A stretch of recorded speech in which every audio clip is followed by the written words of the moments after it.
বিষয় পল্লী বিদ্যুৎ সমিতি সমূহে উদ্ভূত পরিস্থিতি সম্পর্কে গৃহীত ব্যবস্থা অবহিতকরণ। উপযুক্ত বিষয়ের প্রেক্ষিতে জানানো যাচ্ছে যে পল্লী বিদ্যুৎ সমিতি সমূহে উদ্ভূত পরিস্থিতি সম্পর্কে বিভিন্ন পর্যায়ে ধারাবাহিক আলোচনার পরিপ্রেক্ষিতে নিম্নরূপ সিদ্ধান্ত গৃহীত হয়েছে। বাংলাদেশ বিদ্যুৎ উন্নয়ন বোর্ডের ন্যায় অভিন্ন চাকরিবিধি প্রণয়ন সহ বাংলাদেশ পল্লী বিদ্যুতায়ন বোর্ড ও পল্লী বিদ্যুৎ সমিতি সমূহের একীভূতকরণ অথবা অন্যান্য বিদ্যুৎ বিতরণী সংস্থার ন্যায় কোম্পানি গঠনের বিষয়ে উত্থাপিত দাবি পর্যালোচনার লক্ষ্যে একটি উচ্চ ক্ষমতাসম্পন্ন কমিটি গঠন করা হবে।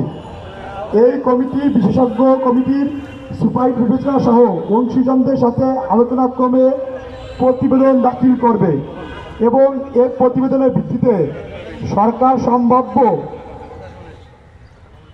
স্বল্পতম সময়ে সিদ্ধান্ত গ্রহণ করবে। সকল চুক্তিভিত্তিক এবং অনিয়মিতদের চাকরি নিয়মিত করার বিষয়টি খতিয়ে দেখার জন্য একটি কমিটি গঠন করা হবে। এ কমিটি প্রতিবেদনের পরিপ্রেক্ষিতে সরকার সম্ভাব্য স্বল্পতম সময়ে পরবর্তী সিদ্ধান্ত গ্রহণ করবে।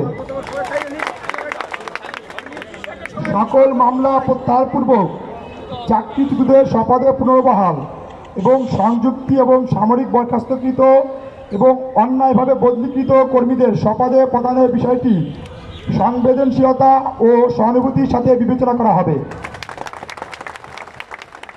উল্লেখ্য যে পল্লী বিদ্যুৎ সমিতি সমূহের প্রতিনিধিবৃন্দের পক্ষ থেকে কেন্দ্রীয় শহীদ মিনারে অবস্থানরত কর্মকর্তা কর্মচারীগণ স্ব কর্মস্থলে ভিড়িয়ে কাজ যোগদান করবেন মর্মে অঙ্গীকার প্রদান করা হয়েছে।